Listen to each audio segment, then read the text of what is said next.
Okay,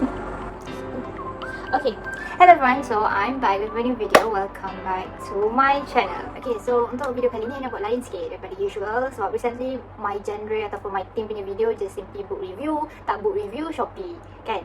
And then tak, dua-dua ni medical journey, kan? So kali ni kita buat benda yang macam more to futuristic stuff lah. Yang mana I'm pretty sure this topic like ramai lah orang suka. Expectation about marriage, kind of like that lah. The idea from this video datang daripada masa tu I nampak video from Jess and Gabriel. They are doing the expectation versus the reality, something like that lah, about marriage. So I be like, why not I do like a reaction to it? After kita pun, I mean like for me, I pun tak tahu macam mana life of marriage kan. So it's nice to have something like some kind of knowledge in advance macam tu lah. Macam mana kita punya like something macam expectation going into college, expectation becoming 20. Okay, the title is actually things we wish we knew before getting married at 20. So basically both of them will give reality check for marriage life because they're already married for 5 years, and we'll see how. Okay, whether that is like far-fetched from our expectations ataupun it's something new that we learn.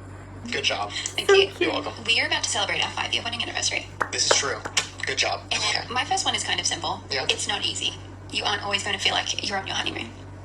That's true. I mean, it makes sense though, especially like leading up to a wedding. There's so much like hype, and you have all these feelings and emotions that are so elevated, and then you have your honeymoon or whatever, and to come down after a while and life sets in as it's going to be, it can get pretty mundane if you let it. I guess you just have to be really conscious of making an effort to choose to love the other person rather than just like let the feelings of love be there, because your emotions Will fail you. yes, dangerous, where you have to actually know, like, even though I don't feel like doing this thing or feel like loving that person, I'm going to love that person. Anyway, that's my elaboration on your point. And I think this one is not far-fetched from my expectations. After all, I don't imagine and I don't expect like you get married for 5 years and then all 5 years you are in honeymoon phase, macam my expectation to marriage not all about rainbows. I also know there are times when there will be rain, there will be like, sad moments, arguments, and maybe there are times where the sparks will not always be there, and you just have to, because I've once heard young, basically, it's not, I mean, it's easy for you to fall in love, but it's not easy for you to maintain it. The hard part is actually for you to maintain the love, and for, when each other doesn't really feel the sparks anymore, it's important for each of you and both of you to menghidupkan balik the spark between you guys, like to make the love alive again, like that, something like that lah. Like how you used to be during the first time, and you guys are not just simply follow the feelings alone, because feelings can be like certain time you'll be angry, you'll be like up and down, not literally depend on it. Yeah, so basically that's why my take from that statement. But you're actually marrying the whole family, which is very true. Not that that was one thing that we didn't overlook, but specifically, I guess because things are moving fast, and and I wouldn't change anything, but I wish we understood how difficult it was going to be with having your family on one side of the world and mine. Yeah, I think that one is not something of far-fetched, but I do expect that. I mean, after all, when you're marrying the person, you're actually not marrying the person only, you're marrying the family, marrying the whole family. I know more people to care and more people to take care of their hearts, and it's nice to have it's not nice, it's a must for you to have a very, very great relationship with them, which is very nerve-wracking when thinking or imagining about that, because I'm pretty nervous when it comes to, I can be the most of a person you can ever meet. Not really something that, actually, we are still going through it a little bit. What is it? I'm curious now. Just make sure that you're aligned. Like, kind of obvious example is like, what if you get engaged and you're getting married to someone and you really want to have kids, but you haven't had that conversation and they don't want to have kids. And you get married and then you're ready to like try for kids and they're like, I don't want to have kids. You want to make sure you're aligned on your values, on the really make or break things in a relationship. My take from that statement is just simply, before we getting married, basically we have to discuss with each other about like things during, macam apa dia panggil, ta'ruf kot, something like that lah. Macam during that session before you're married, it's a must, or like it's really, really, really great for you to actually take the initiative, both of you, to discuss things about after marriage.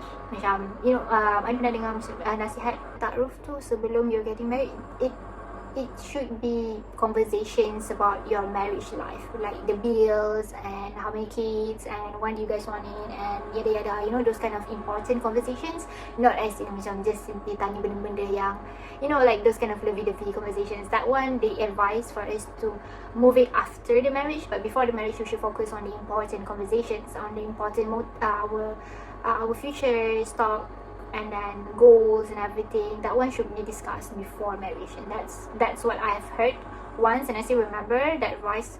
And also it's the same with this from Jess and Gabriel also. To be on the same page before you get married, and finances like this is super important because it can be a really stressful topic. You're talking about being very open about it, but being on the same page is also like, say if I really wanted to budget every month and you didn't care to budget every month, that's going to cause some issues. It's like having the same goals and the same vision for your family. And if your vision is we want to have our house paid off by this amount of time and have no debt by this amount of time, and how we're going to work towards that, having that same vision is really important. So instead of like one person working on something and trying to move down the path fast and the other person like doesn't really care and isn't making any progress, you guys are linked arm in arm, side by side, making progress together. We purposefully, before we got married, sat down and made those goals and made a plan on how to like get to marriage and get the way that people continuously learn. I don't think we're at a stage where it's like, oh, we're great at communication. You can continuously get better. If something is upsetting you or bothering you, talk about it rather than letting it build up inside and then kind of bursting into something bigger than it needed to be. Things we do it. We set time aside to make sure that every week we have a conversation of like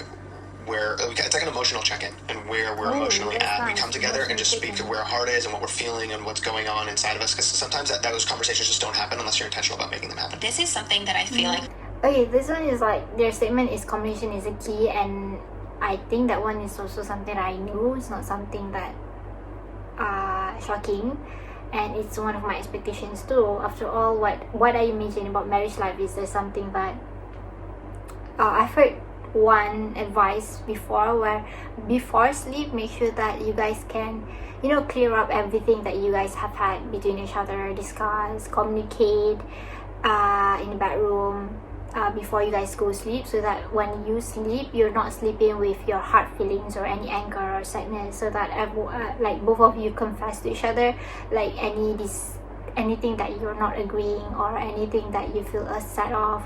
That I feel, for example, like, oh, I feel sad for you to do this, I feel a bit anger, or I feel disappointed when you do this, when you do that. They say that we should actually like letting know each other what is in our heart and not building it up, because you just build something inside of you, like kind of fire or flame inside of you, and one day it will burst. And I think that one is also something that I can relate, because I've experienced it once. It's literally dangerous for you to keep things in yourself, because at one point you feel like you want to burst, and if you cannot control yourself, you might burst unhealthily and hurt other people. After all, not only marriage but everything needs communication with comprehension. Like you do not only need to tell about your opinion, to voice out your opinion, but you also need to listen more to each other, because without comprehension, without understanding, there's no use for you to communicate. That's what I've heard before. And a key point or a main key to everything, a lot of things, to a lot of relationships, like friendships, not only marriage life. So this one is also another reality statement check for me. Even if you don't agree with the person on like why they're upset about something, accepting it as a fact of like, okay, this is his feeling right now, even though I don't agree. Don't invalidate someone's feelings just because you don't agree with why they're feeling that way. That's exactly what I was going to say. Alright, sick, bro. But you worded it way cool. That was good. Talk about this a lot, like, and any advice I could give to someone planning a wedding, unless you really do want a big wedding, it's about the marriage, it's not about the wedding day. I heard someone say, I think it was when I was researching for this actually, if you didn't get to have the wedding day, are you still going to be that excited to marry the person? Like, wedding day aside, you should really just be so excited to marry the person that you want to marry. So all the goal and the destination is the marriage, not the wedding. The wedding is only one day, but the marriage will be inshallah forever. Everything like that. At the end of the day, you're just trying to marry the person that you love. This is a quote I found. Be careful not to invest so much into the wedding and not enough into the marriage. Isn't that interesting? Give it to me. What? Oh, sorry. It's nice to know. Every couple, but learning how to, I don't want to say learning how to fight with each other, but learning how to resolve conflict with each other. Just a mindset is good to have. And I feel like I've said this before at some point, but you have to always realize if you are in some sort of conflict, it's not you versus the other person, but it's each other versus the situation. For us, for example, there's this kind of like... I love that quote. Like, it's not you versus the person, but it's you and the person versus the situation. That's a nice one. Over time and not let it escalate into a fight. That goes back to what Jess was saying about not letting your emotions boil up and not say anything about them until the last minute and they explode. I don't think we had a fight until after we were married, and so that technically is something I wish we knew. How were we going to argue with each other? Like, we didn't know each other's fighting style. I love her terms fighting style, because everyone has their own fighting style and they have different way of expressing their feelings. Sometimes some people, when they are in argument, they prefer to isolate themselves to become calm. Some of them prefer to confront during that time, you know. So it's nice for her to highlight that it's common for us to hear the first 5 years are difficult, and then once you pass the 5 years, you're already gone the hard parts, you know, the rough parts. I'm pretty sure you guys have heard that part too. And when they say that do not let things to boil inside of you, I think I can relate with this one advice where orang kata we tend to fall bukan sebabkan batu yang besar tau, tapi kita tend untuk jatuh tersungkur, tergelincir disebabkan oleh batu kecil-kecil, sebab kita tak nampak batu kecil tu. Kalau kita nampak batu yang besar, of course kita akan terjatuhkan, mesti kita akan elak batu tu kan. Dia relatekan analogi tu adalah we tend to fall over or argue about small things yang mana mula-mula it doesn't matter for you, but then once dia berkumpul, it piles up, dia build inside of you, you simpan sampai satu tahap you will burst, because all of those small stones yang at first you thought it's small matter, it doesn't mean anything yang essential pun, but at one point it will matter and you akan mengungkit benda tu. So I think it is something yang relatable. I can understand their messages, and I think it's one of my expectations too lah. On dates when you get married.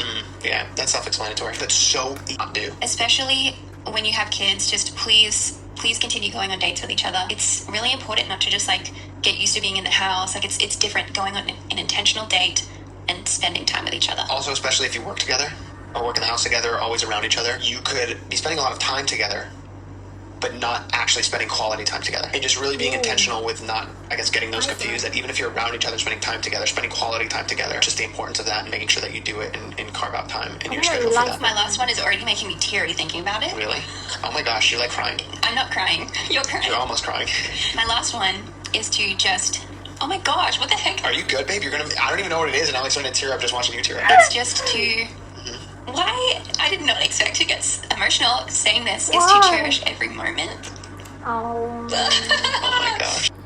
Okay, so that's it for that's just simply something, especially versus royalty when it comes to marriage, or things that we should know before getting married, you know. So yeah, I don't know what you can get from this. Probably like some kind of knowledge, and then macam straighten your expectations when it comes to marriage. Together with me, okay, macam I can straighten my expectations, but surprisingly overall I can say that my expectations and the reality check for marriage is actually aligned. Nothing macam far-fetched so far after only one video je pun kan. But yeah, I'm glad that my expectations are not far-fetched. But if you guys want to watch their full video, you guys can go to their channel lah, okay. So that's it for today's video. Thank you for watching. I'll see you guys on my next video. Okay, bye bye.